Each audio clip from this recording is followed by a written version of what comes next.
अदिती, अदिती बेटा,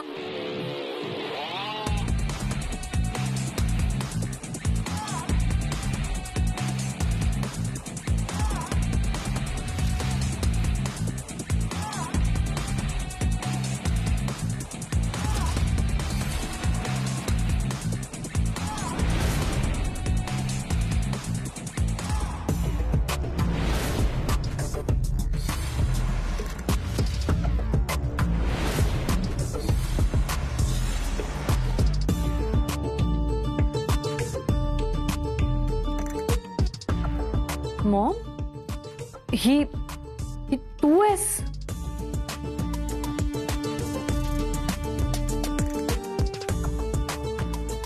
अरे या रियाशा, अरे तुम्ही असं बघताय का यांच्याकडे? सावर्डे वहिनी, सावर्डे वहिनी, ब्लाऊज घ्यायला आलायत ना तुम्ही? झालंय हा तुमचं ब्लाऊज शिवून. चला मी देते तुम्हाला. नानी नानी नानी, आपल्या विहीणबाई येत्या. मी काय म्हणते, या अशी वेशभूषा करून का बरं आल्यात? म्हणजे कडक लक्ष्मीची एकदम गरीब शेळी कशी झाली ना? भीती वाटते, ही बाई आता काहीतरी राडा घालणार. ए अर्चू, घाबरते कशाला? तुझी सासू नसली म्हणून काय झालं? आम्ही आहोत ना सगळेजणी. आणि आपण सगळेजणी एकत्र असताना काय भिषा दे कोणाची? नाहीतर काय? मी काय म्हणतो, हा बदल झाला कसा नेमका? मी पण तोच विचार करते ना. महालक्ष्मी, एक्सक्यूज मी, तू इथे? आणि काय अवतार करून घेतलाय हा स्वतःचा? या बाईचे फोन उचलायला पाहिजे होते, म्हणजे ही इथपर्यंत आलीच नसती. मिलिंद, किती फोन केले मी तुला. मला भीती वाटत होती इथे येऊ की नको याची, पण शेवटी म्हटलं सगळ्यांना एकदा शेवटचं भेटून घेऊया. अदिती, मॉम काय करतेस तू? अगं बेबी, मी चुकले. तुझ्या तुझ्या संसारात विष घालवायला निघाले होते. देवाने मला त्याची चांगली शिक्षा दिली. माझी खोड मोडली ग. बरं झालं. म्हणजे नेमकं झालं तरी काय? विहीणबाई, अहो काय झाले नक्की?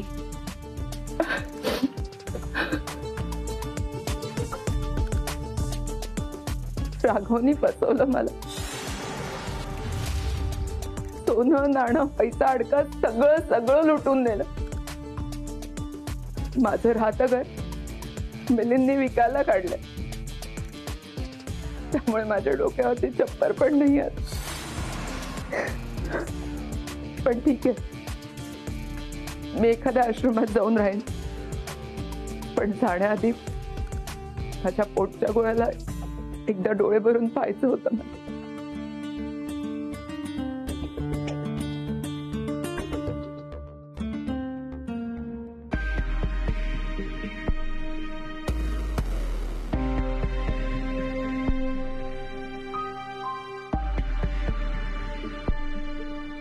तुझ्या ह्या वेड्या मॉमला माफ कर, आणि तुम्ही सगळे सुद्धा मला माफ करा. तुम्हाला ओळखतात मी खूप मोठी चूक केली, पण माझ्या अदितीला तुम्ही सगळे माझ्यापेक्षा जास्त चांगले सांभाळाल, खात्री आहे मला. निघते मी. हो विहीणबाई, अहो तुम्ही आदितीच्या आई आहात. गोकुळ निवास सारखं हक्काचं घर असताना तुम्हाला बरी मी आश्रमात राहू देईल? नाही. चला आज चला. नको, मला माझ्या चुकीची शिक्षा भोगू देत. देशमुखांच्या घरात सगळेच हरिश्चंद्राचे वंशज आहे. काही झालं की लगेच विरघळले. एवढं सगळं होऊन सुद्धा बयोयाजी मॉमला कसं घरात घेतायत? नाही, मॉमने पुन्हा काही गोंधळ घातला तर? मॉम, तुझी व्यवस्था जर दुसरीकडे केली तर? म्हणजे आदिती थांब. सखा, ती बॅग उचल आणि आतमध्ये घेऊन जा.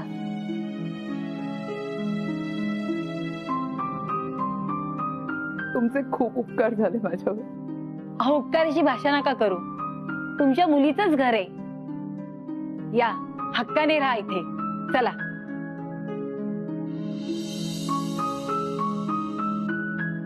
बयाजी अहो काय करताय तुम्ही? आदिती, अगं आई आहे तुझी ती. चला या आतमध्ये.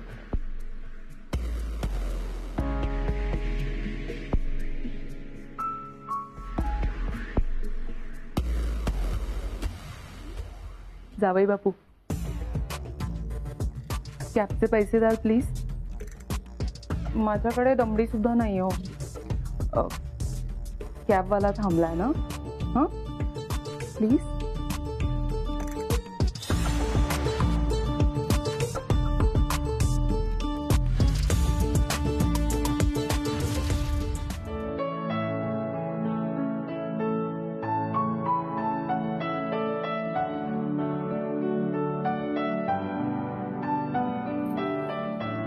या आदिती. बयाजी काय झालं? बयाजी हे काय केलं तुम्ही? अगं काय झालं म्हणजे? तुम्हाला माहितीये मी कोणत्या विषयावर बोलते.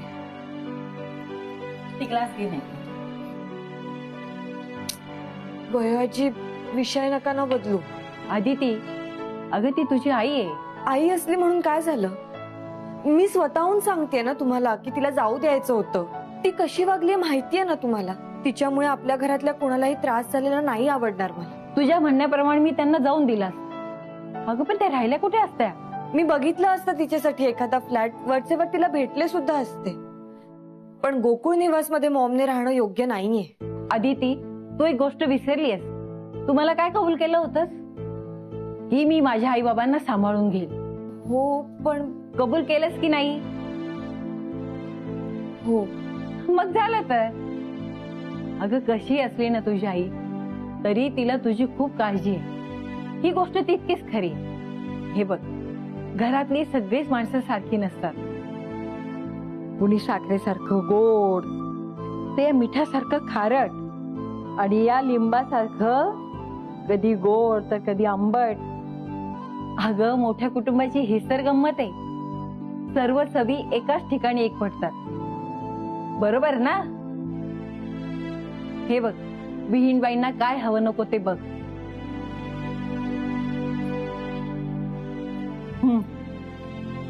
बघ कसं झालंय ते.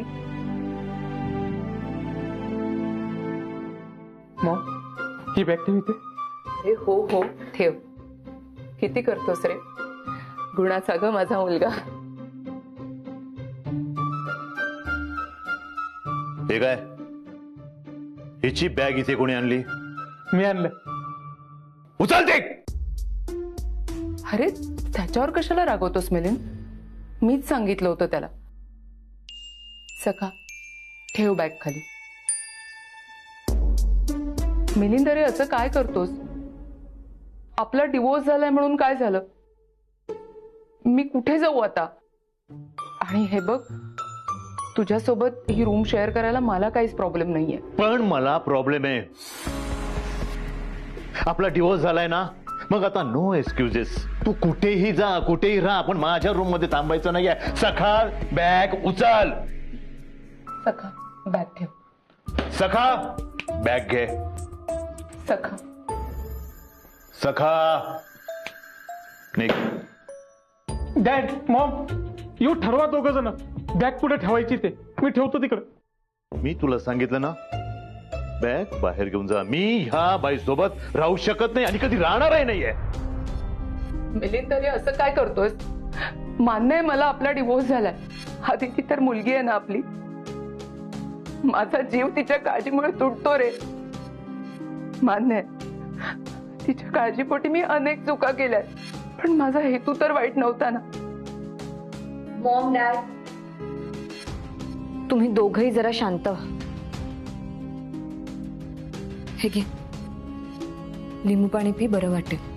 अदिती, मी तुला सांगून ठेवतो, हिला माफ करायची चूक करू नकोस. तू अजूनही हिला ओळखलेलं नाहीये. पाहिलंच अदिती कसं तुला माझ्यापासून वेगळं करण्याचा प्रयत्न करतोय. मॉम, प्लीज शांत हो, रडू नकोस.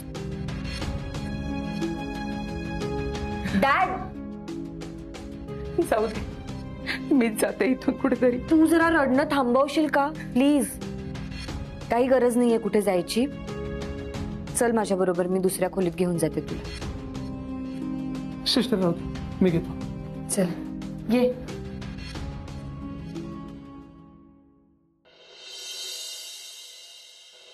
आधीच घरात प्रॉब्लेम सुरू आहे, त्यात या मॅडम कुठून आल्या?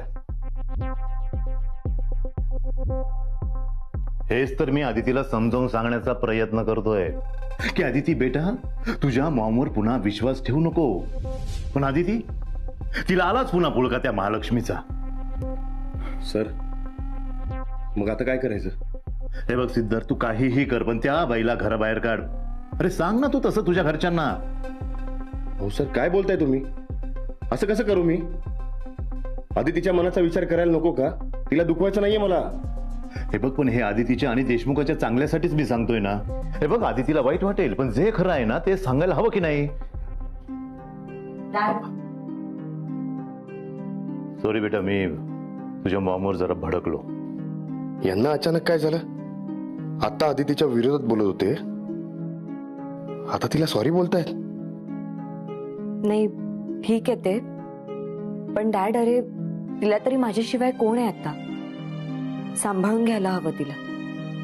आणि तिला सुद्धा तिच्या वागण्याचा पश्चाताप झाला असं दिसतंय. डॅड, अरे किती रुबाबात राहायची मॉम. वेगवेगळ्या ब्रँडचे कपडे, ऍसेसरीज वापरायची. आणि आता आता तिच्याकडे बघवत नाहीये, इतकी वाईट अवस्था झालीये तिची. आदिती, तू काही काळजी करू नकोस. त्या जशा तुझ्या मॉम आहेत तशा माझ्या सुद्धा आहेत. मी घेईन त्यांची काळजी. त्यांना जितके दिवस इथे राहायचे त्यांना राहू दे, माझी काही हरकत नाही.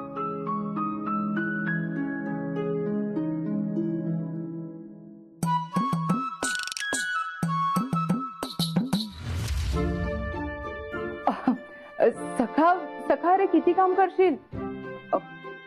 हे बघ, मला ना असं फुकट बसून खाणं जमणार नाही रे.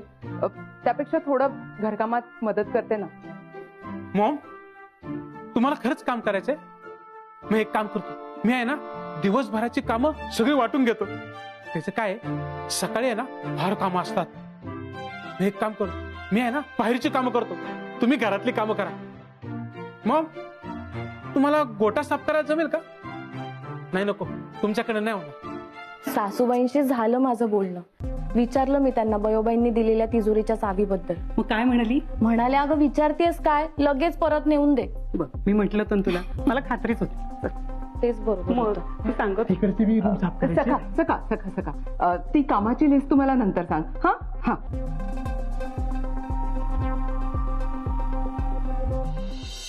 काय कडक लक्ष्मी, तुझी मॉम सेट झाली का घरात? हो. काय अर्चना, बयोला चावी दिलीस का नाही? नाही ना, यांच्याकडेच आहे चावी. मला ना हा चावीचा विषय जरी काढला ना तरी धडकी भरायला होते. सासूबाई असायला हव्या होत्या. मोठ्या बाई, तुम्ही एकदा बोलता का हो यांच्याशी? मी? हो मोठ्या बाई. अगं त्यात काय घाबरायचंय? मोठ्या बाई प्लीज. बर. मोठ्या बाई, अर्चनाचं घाबरणं साहजिक आहे. त्याच्या आधी घरात कधीच असं घडलेलं नाही बरं. भयोबाईच्या काय मनात आलं काय काय माहिती. काय आलं मनात तर प्रत्येकाला त्याच्या तिजोरीची चावीच देऊन टाकले. काय हे? मला तर ना त्या हातात चावी घेताना पण हात असा थरथरत होता. आजपर्यंत कधी मी ती चावी बघितली पण नव्हती हो. आणि आता डायरेक्ट हातात. खरं? हो. मग आदिती, तुला काय वाटलं? अगं लहानपणापासून आम्ही पण कधी चाव्या पाहिलेल्या नाहीये. बयो कडक आहे बरं तशी, पण ती अशी कडक आहे ना, पण तिच्यामुळेच हे सगळं घर असं मस्त उभं राहिलं. Sorry sorry. काय हे काय रात्रीची काय लादी पुसताय? भिणबाई, तुम्ही काय लादी पुसताय? नाही, तुम्ही करू नका हे काम. उठा बघू. अगं हो मॉम, काय अगं ठेवते, तू का करतेस ही कामं? हे बघा, मला ही सगळी कामं करू देणार असाल ना तरच मी इथे राहीन, नाहीतर हे बघा मी निघते मग. अगं काय बोलतेस मॉम? हे बघ अदिती, माझं ठरलंय, ही कामं जर मला करू देणार असाल ना तरच मी इथे राहणार आहे. नाही नाही, ठीक आहे, करा तुम्हाला काय हवं ते, पण तुम्हाला हवं तितके दिवस इथे राहा आणि स्वतःला असं परकं नका समजू. थँक्यू. मी बाकीच्या खोल्या पुसून येते.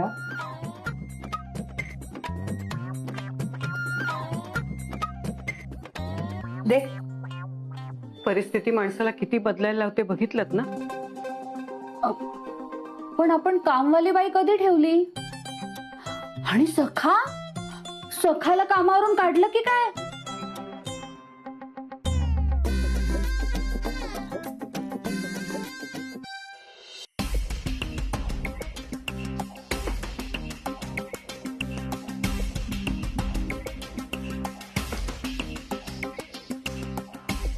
इथेही माझा माग काढत आली ही महालक्ष्मी. काहीही करून हिला परत मुंबईला पाठवायला हवं, नाही तर सगळा प्लॅन स्पॉइल करेल ही. वाव मिलिंद, तू तर रिसॉर्टच्या कामाला पण लागलास. मला विष आणून देते का? हा, ते मी शांततेत अगदी सुखाने पितो. लगेच आणते. जरा हळू बोलतेच का? ह्या घरामध्ये एक तर 1760 माणसं आहेत. कोणी ऐकलं ना तर माझ्या तोंडाला काळं फासून गाढवावर थिंड काढतील माझी. धिंड तर मला निघताना दिसतीये, पण तुझी नाही, या देशमुखांची. ए भाई, जरा हळू बोल ना. तिजोरी काय, छाव्या काय. मिलिंद, म्हणजे तुझा प्लॅन हळूहळू ऍक्टिव्ह होतोय. म्हणजे मी एकदम वेळेवर आलीये बघ ना. देवाने मला तुला मदत करायलाच पाठवलंय रे. चल, इथून मुंबईला जा. ते बघ, मला कोणाच्याही मदतीची गरज नाहीये, मी एकटा पुरेसा आहे. असं कसं? माझी मदत तर तुला लागेलच, नाहीतर मी सगळीकडे बोंबाबोंब करेन ना. तमाशा. हे बघा, तुमचे व्याही गोकुळ निवास रिसॉर्ट करायला निघालेत. बघा बघा. हे महालक्ष्मी, शट अप. तुझं तोंड गप्प करायचं काय घेशील तू? 50%. 50% आणि तुझे? या निघितून चल. ओके, रिलॅक्स मिलिंद, चल. 40%. मिलिंद प्लीज दे ना मला 40%. असं काय करतोस मिलिंद? प्लीज प्लीज प्लीज दे हा, नाहीतर मी सगळ्यांना लगेच जाऊन सांगेन. मिलिंद देणार ना मला माझा हिस्सा? हा, 1 मिनिट. 20%. 20%? मात्र एका अटीवर. कुठली अट? माझ्या प्लॅन मध्ये कुठलीही ढवळाढवळ करायची नाही. असं कसं? मला मेहनतीने पैसे कमवायचे.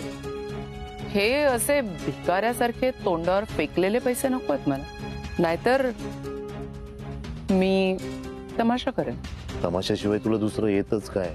पण तोच तमाशा तुला करायचा नाहीये.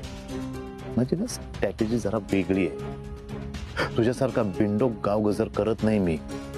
मी शांतपणे पिळामध्ये बसून असतो आणि योग्य वेळेला पिळाच्या बाहेर येऊन डंक मारत असतो. आणि मी भुशीसारखं अख्खं घर पोखरून काढू शकते. Think about it. माझी तुला मदतच होईल. हा ठीक आहे, मी तुला एक काम देतो. ह्या घरामध्ये जे जे काही घडेल ते सगळं तू मला येऊन सांगायचं.